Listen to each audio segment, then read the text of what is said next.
ଆସିବାର ଚାନ୍ସ ନାହିଁ। କଣ ପାଇଁ? ଭାଉଜ ତ ମା ସହିତ କଥା ହଉଛି, ତାଙ୍କୁ ତ ଜଣା ସେ କେତେ ଟାଇମ୍ ନଉଛି। କଣ କରିବି ଯା ମାର ଫୋନକୁ ନେଇକି? ଭାଇ ଭାଉଜକୁ ବୁଝାଉନି ରେ।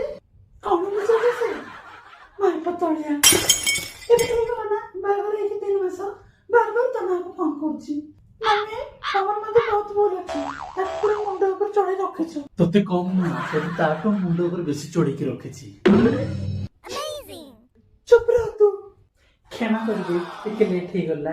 ବହୁ ଏତେ ଲେଟ୍ ହବାର ଅଛି? ଭାଉଜ ଏତେ ଲେଟ୍ ହଉଛି? ହଁ ଏଠି ପେଟ ଭିତରେ ମଶା ଦୌଡୁଛି, କଣ କରିବି? ମାଙ୍କ କଲ୍ ଆସିଥିଲା ନା, ହେଲେ ମୁଁ କଲ୍ କାଟି ମଧ୍ୟ ପାରିବି ନାହିଁ ନା। କ୍ଷମା କରିବି, ଆମେ ବି କଲ୍ କଲୁ, ଲୋକବେଳେ କଲୁ, ହେଲେ ଏତେ କଲ୍ କେବେ ଆସିନି। ତମ ଟାଇମରେ ମୋବାଇଲ କୋଉଠି ଥିଲା? ମଝିରେ ଦେଖି ବାହାଘର ହେଇକି 1 ବର୍ଷ ହେଇଗଲାଣି, କେବେ କଲ୍ କରିବେ? ଇଏ କଣ ପାଇଁ କରିବ କଲ୍? ସପ୍ତାହକୁ ଥରେ ତ ଆସୁଛି।